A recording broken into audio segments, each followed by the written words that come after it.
Hello, I'm Nistriel, and this is my new YouTube channel. I have a lot of different potential ideas for things I'd like to do with this YouTube channel, but I thought I might start off with making a video, say, about my current media obsession, which is Miraculous Ladybug. This isn't always going to be a Miraculous Ladybug channel, but it is my current hyperfixation, so I might be on my bullshit for a while. Specifically, I'm going to be talking about the episode Cat Blanc, and why I both love and hate this episode. Maybe this isn't the most original essay idea. I'm sure there's tons of people that have talked about Cat Blanc, but this is my channel. I haven't done it, so I'm gonna do it.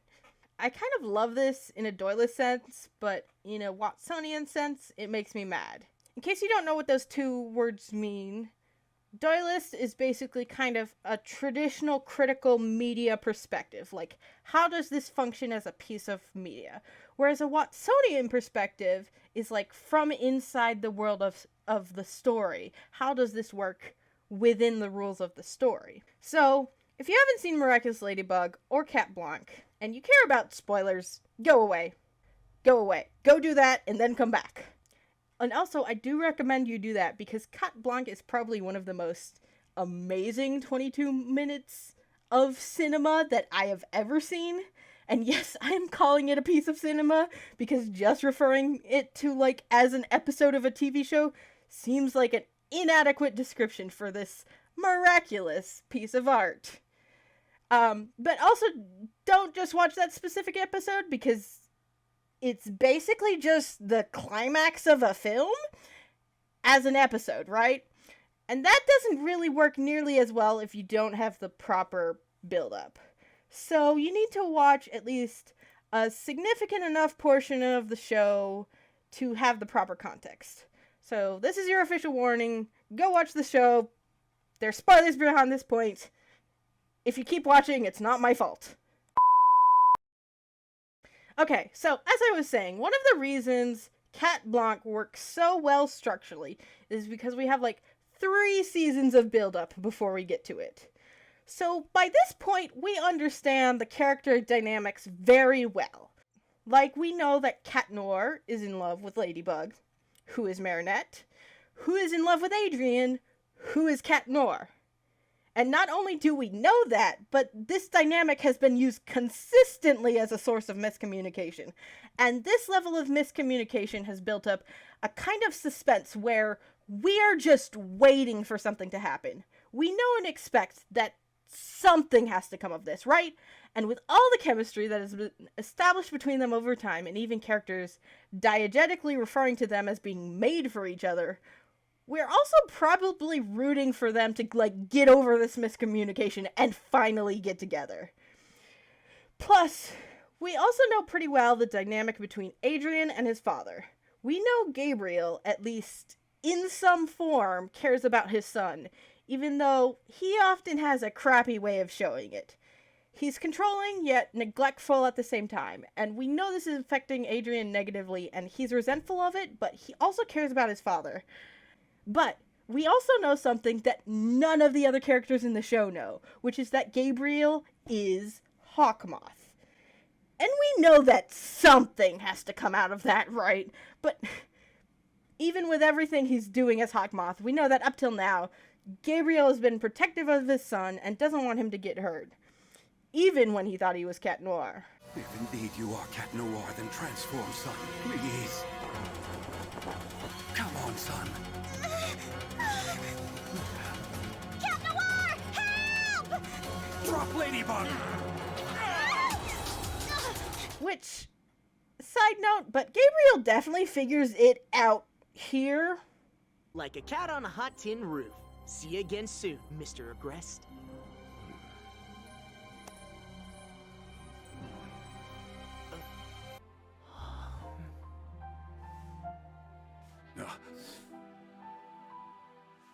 I've never noticed your ring before. Is that the only thing you've never noticed about me? So then, why is he surprised here?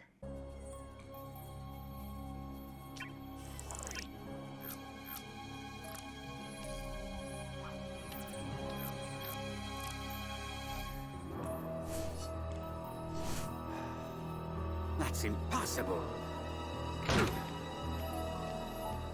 Kinda seems like a continuity error to me, but I digress.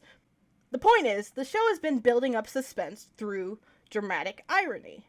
We as the audience know all this, but none of the characters know all this, and we know as soon as they find out, the dynamics of the show are going to change. Which brings us to the start of Cat Blanc. The episode more or less opens just like any other episode. You have Marinette with some plan to tell Adrienne her feelings, which she is failing at utterly. Which is such an established thing in this show that the other characters are placing bets on it. None of this is out of the ordinary. This is pretty standard for what we've come to expect from the show. What makes it different is that this time the characters have had enough, and Rose basically yells at Marinette to get her shit together. That's it, Marinette! No more picnics, sleepovers, or going to the movies with us until you give him that gift! You made that cat for St. Athanasius Day, which is today! How's Adrian supposed to know you're thinking of him on his 5th name's day if you don't give him your gift? So, apparently all Marinette needed was for someone to yell at her, because this is what actually provides the motivation for her to go and do the thing. For a moment, it looks like it might go the same way it always has in the past, which is that some last-minute thing prevents Adrian from actually getting the message. But instead, this time, she decides to sneak into Adrian's room as Ladybug. And she does some weird, awkward stuff because of course she does. And then she remembers she has to sign the gift. Which, just a thought, why don't you sign the gift before you sneak into the house? Also, why don't you put it in the mailbox like a normal person? Literally, this is the definition of an idiot plot. And from Adrian's perspective, what he sees is Marinette running with a gift, Ladybug in his bedroom, and Marinette's gift on the bed. And he puts 2 and 2 together and figures out what honestly should have been obvious at this point. Or because Ladybug and Marinette are the same person! You're my friend, and I'd never want to lie to a friend. But why do you think it would be lying? Because there's this boy Me! No, it doesn't make any sense. Marinette is Marinette and Ladybug is... Marinette! Now pause. Right there. With what we have so far, assuming you don't know what actually happens in Cat Blanc, where would you think this episode is going? Because we've had situations in the past, specifically the episode Oblivio, where the truth has been found out, but in that situation it was incredibly obvious that this would not be permanent. But in Cat Blanc, I don't think it's that obvious. I knew going in, basically, that this would not be permanent. But if I hadn't known that, just based off of what we have of the episode so far, and the episode title, would I have come to that same conclusion? Because this episode kinda happens near the end of a season.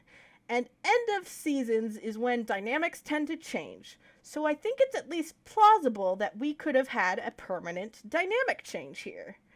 Because just based off of the style of episode we've had thus far, and this beginning scene, you could imagine an episode where Cat Noir and Ladybug fight some villain, except now Cat Noir knows who she is, and that changes the dynamic, and we see how Cat Noir behaves with this new information.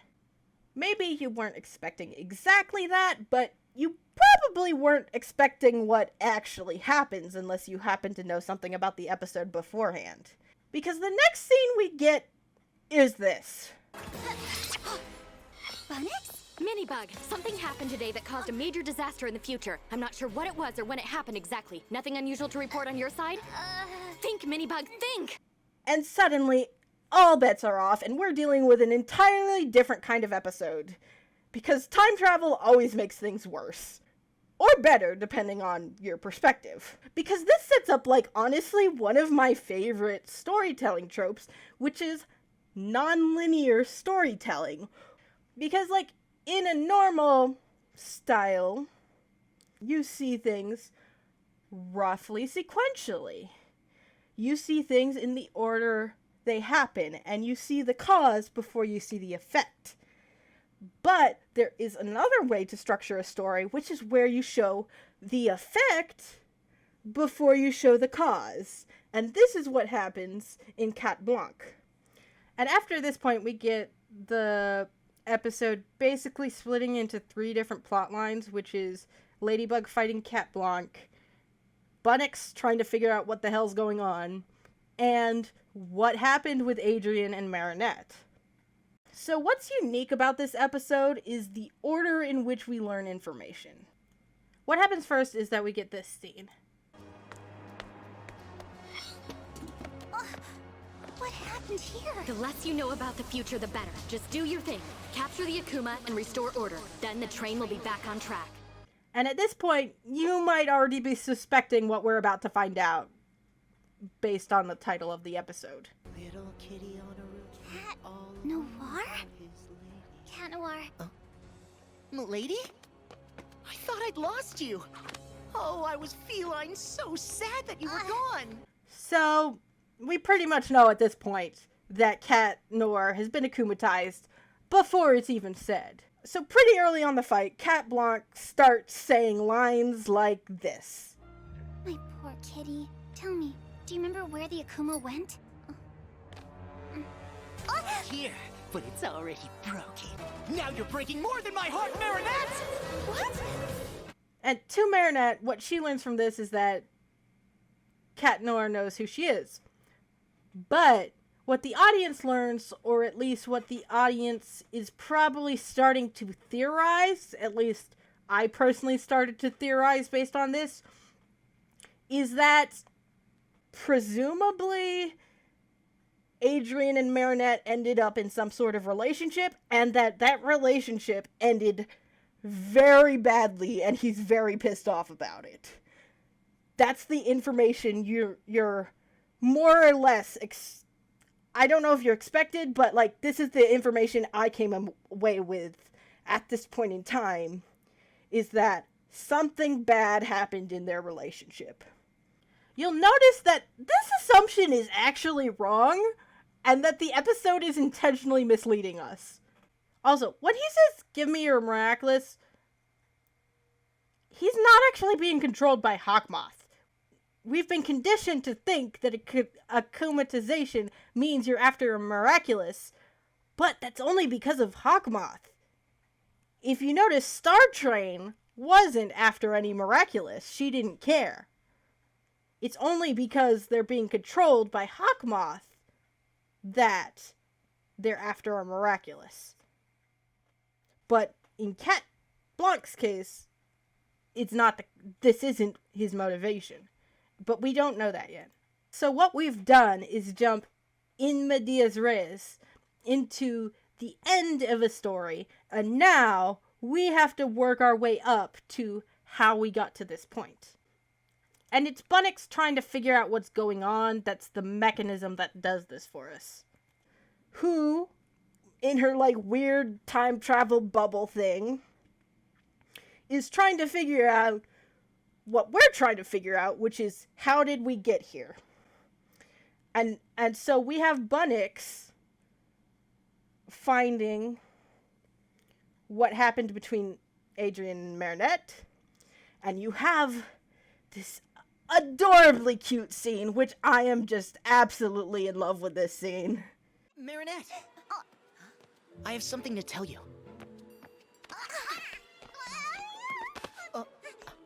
I've realized that you're not just a friend to me. I've always felt like you were more than that. And now I know why. Does this mean that you like the beret? It means that I love you.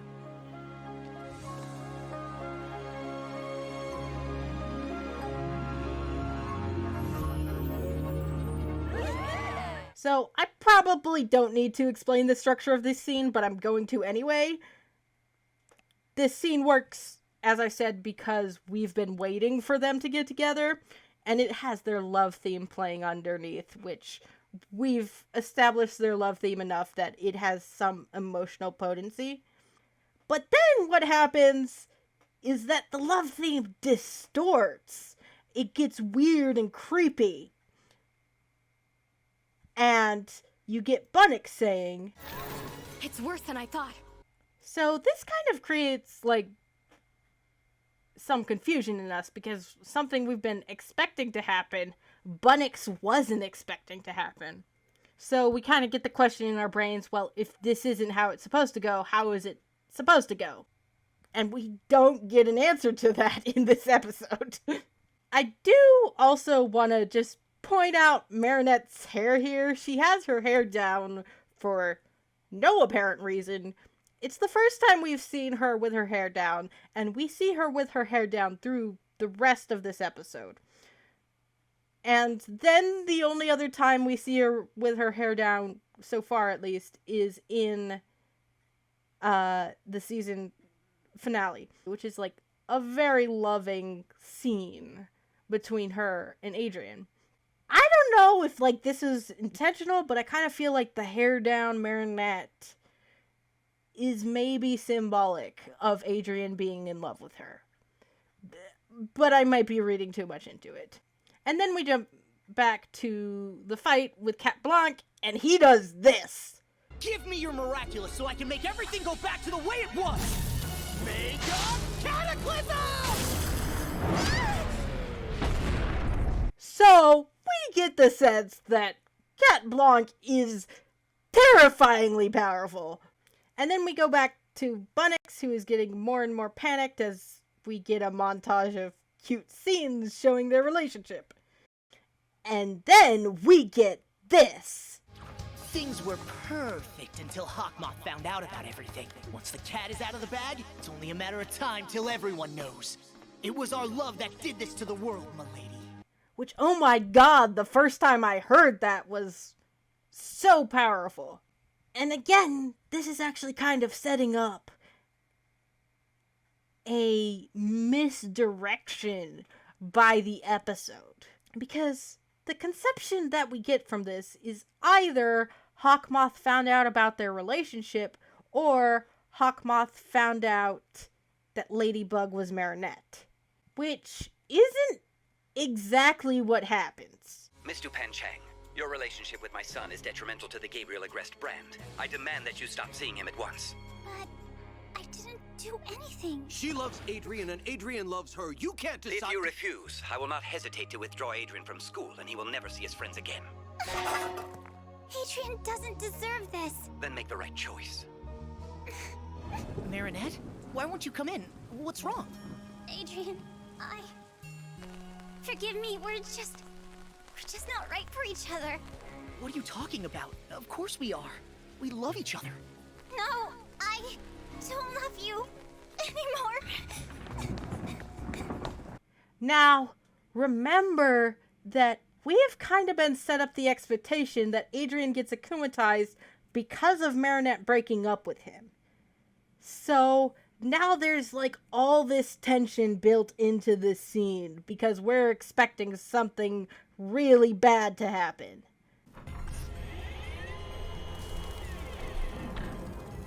I've never felt such utter despair.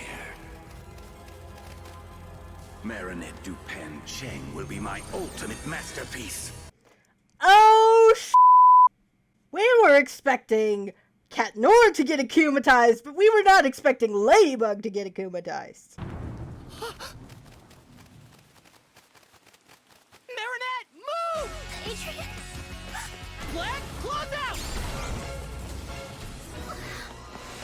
Cataclysm! Adrien. You were about to be akumatized. I didn't have a choice, m'lady. M'lady? But how did you know? I thought our identities were supposed to remain a secret. Everything will be okay. I promise. Natalie? Natalie? As cute as that scene was, I think one of the reasons it's so emotionally powerful is because these expectations had been set up, and then we see it go off in a different direction. What we thought was going to happen isn't what's happening, so now we have this renewed sense of curiosity as to what got Cat Noir akumatized. So the timeline seems to be breaking more and more, and Bunnix is slowly disappearing. Then we go back to Ladybug and Cat Blanc fighting, and we get 2 Akuma fake-outs in pretty close succession. Time to see it. Looking for my Akuma, milady? We'll call it. Time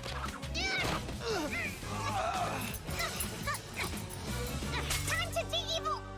You're not even listening. You don't understand.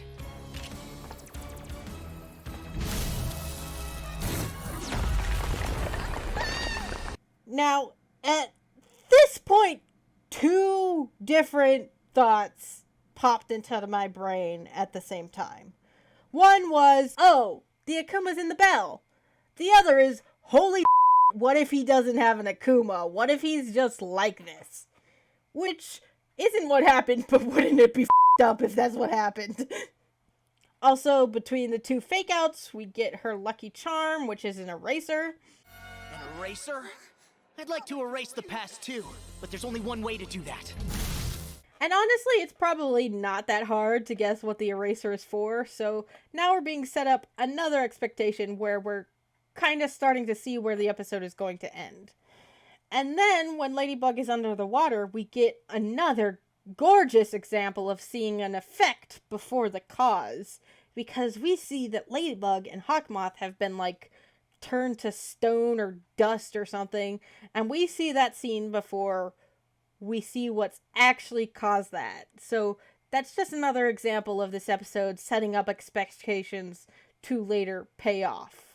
We don't have to wait that long to get our answer though, because now we flash forward, or we flash back, to Ladybug and Cat Noir confronting Hawkmoth. You know what they say, the wave of a moth's wing can set off a cataclysm. I would put that cataclysm away if I were you, Adrian. How do you...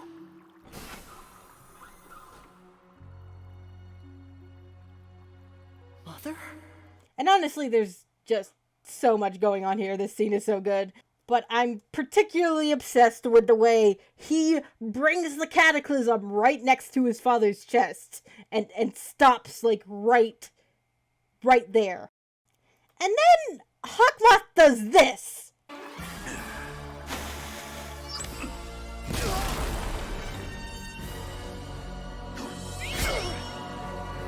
He just yeets the cat. He yeets his son, which honestly just makes him so much more evil in my mind, because up till now, he has at least shown a modicum of concern for Adrian's safety, and here he just doesn't at all. And obviously Adrian gets very not okay about this. If she really loves you, she'd let you save your mother. Stop it! Stop it! Stop it! So, we've probably already guessed that the Akuma is in the bell, but now we have confirmation of this. And then this breaks my heart. I'm sorry, Ladybug. And then we have Ladybug trying to give him an "I know you're in there" type speech, while he is very conflicted. No, Adrian, you have to resist. How dare you? Not me, Adrian. I don't know what to do. The lady. My prince.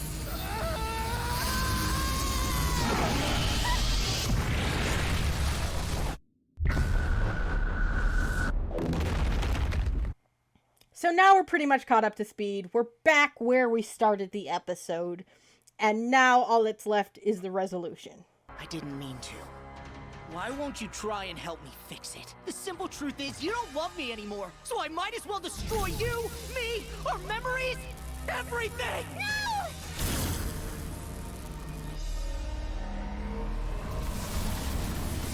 Oh, wait, no! Before that, Cat Noir is going to try to destroy the entire universe. Which is terrifying that he has that power. Luckily, Ladybug is able to talk him down, and then we get this bullshit, which breaks my heart. I'm not Cat Noir anymore. I'm Cat Blanc.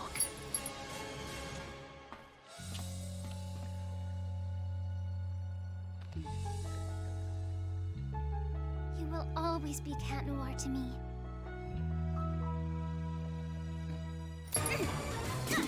Did you notice their love theme playing? Did you notice? 'Cause I sure did. And then she says, Time to de-evilize Cat Noir! Gotcha! which sends my soul into another plane of existence.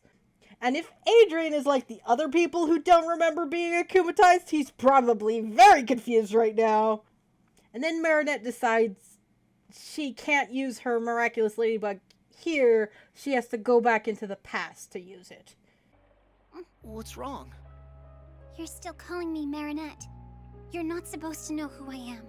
It means that if I use my Miraculous Ladybug to fix everything now... You'll still have this memory of her. Which is some bullshit, but whatever. I'm gonna fix everything, Cat Noir. I promise. I know. I'm pretty sure Cat Noir doesn't actually understand what's going on there, but that is adorable. And then she goes back in time and erases her card and gives Adrian some completely bullshit explanation as to why she's there. I brought you a gift from your fan club in Brazil. There's a postal strike over there, but they really wanted it to arrive today for St. Athanasius Day. Uh-huh. That's my 5th name. Wow, they must be serious fans to know that about you. Well, happy 5th Names Day. Thank you. Which, I actually tried to look up what a 5th name day was, and the only thing I found was other people asking about Miraculous Ladybug, which is kind of funny. But also, Adrian's kind of an idiot here because he definitely saw Marinette with the gift, so he maybe should have been able to figure it out anyways. Anyway, the episode ends with him singing the exact same song from when he was akumatized in the exact same location. Little kitty on a roof, all alone without his lady. Hey, Bugaboo.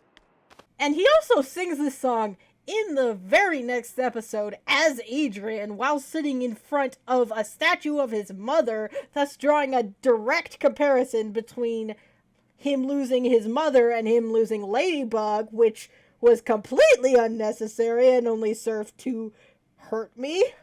So obviously, I quite enjoy this episode. I've watched it many times. It's good on a first watch. It's good on a rewatch. It's possibly my favorite episode, but that doesn't mean it doesn't have a lot of problems.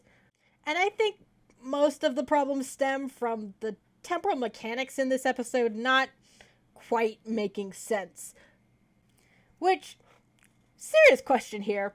How does Blanc exist? Like, how? How does she exist? Because the inciting incident of this episode isn't caused by any time travel. It's just what happened. It's what Marinette chose to do. So arguably, Blanc is from a future that shouldn't exist. The only reason that the future Blanc is from exists is because Blanc interfered in the timeline to make it exist.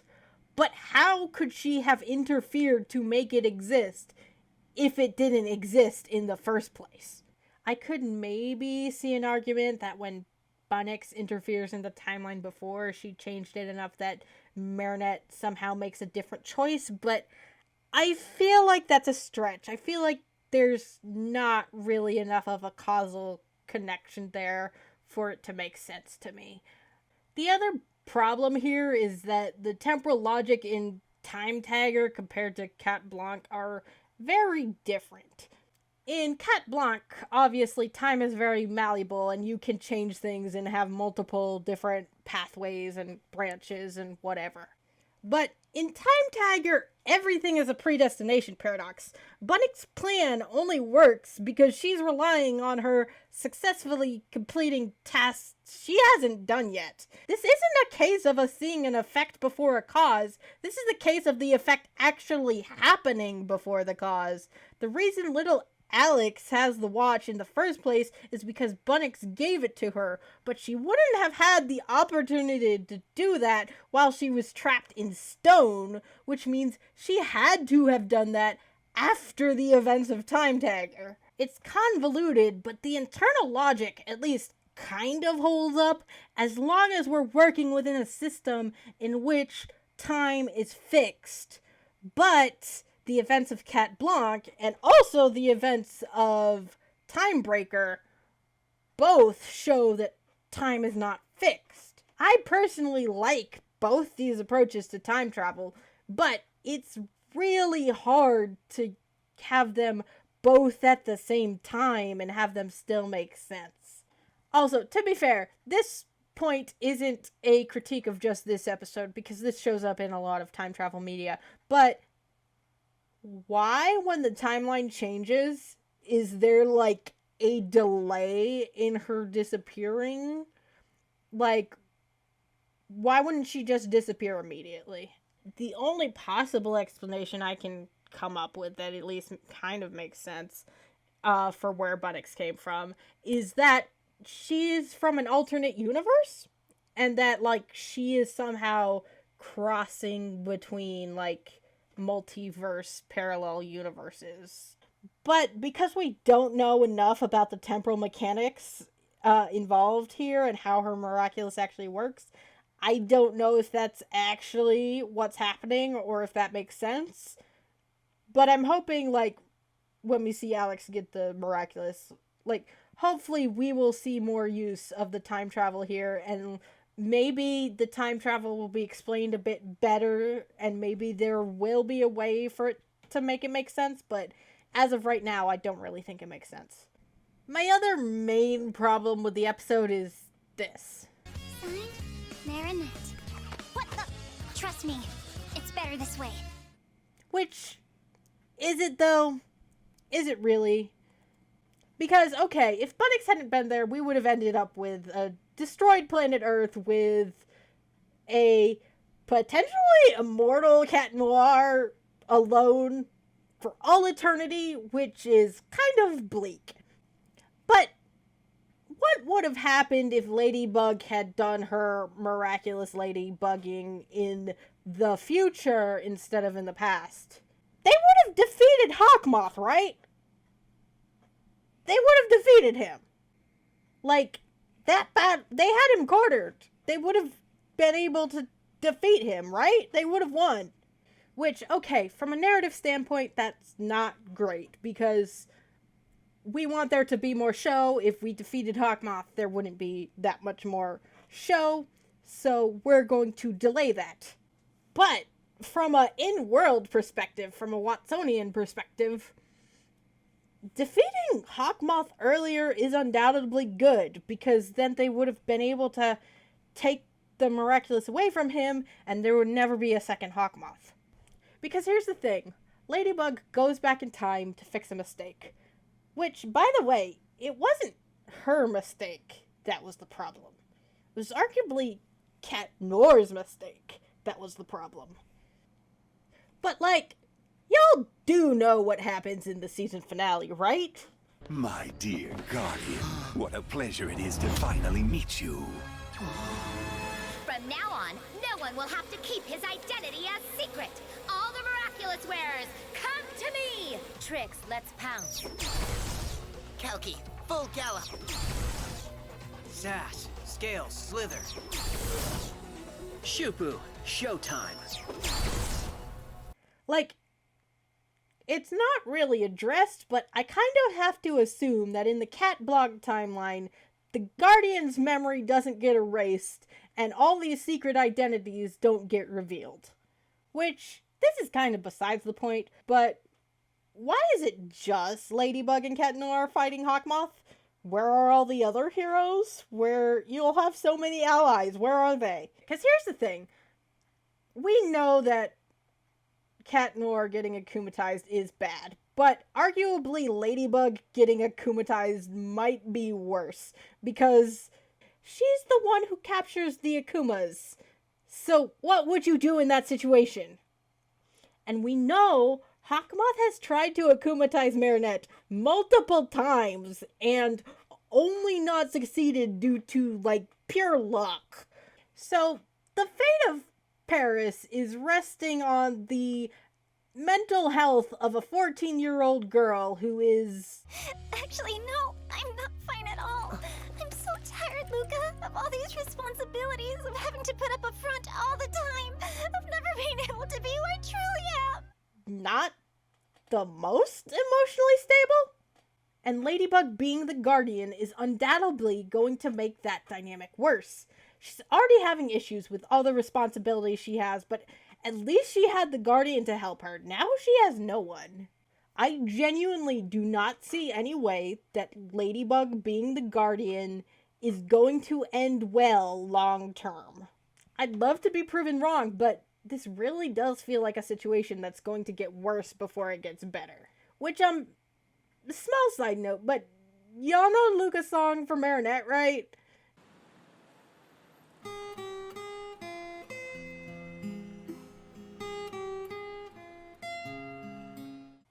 What? Why does that sound familiar?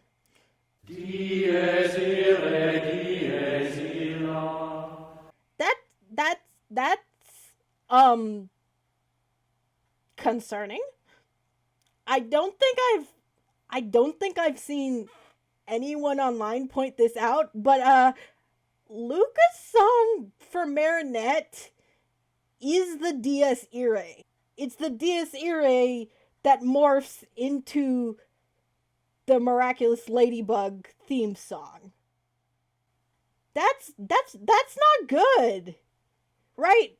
That's not good.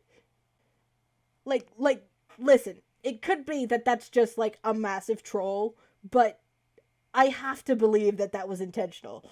So anyway, basically, what happens in Cat Blanc is Ladybug goes back in time to fix a mistake that she made, only to then immediately go and make a worse mistake. Yay. Is this a video essay about Cat Blanc that is longer than Cat Blanc? Yes. Yes, it is. If y'all want more Miraculous Ladybug hot takes, y'all can like, subscribe, do all the good YouTube things that help the algorithm or whatever. I'm really bad at these spiels. Also, I have a Twitch that I stream on, so, like, y'all can go follow me on Twitch. That would be cool. And thank y'all for watching, and I will see you next time. I did it. I have no idea what you're talking about, but I'm perfectly fine with it.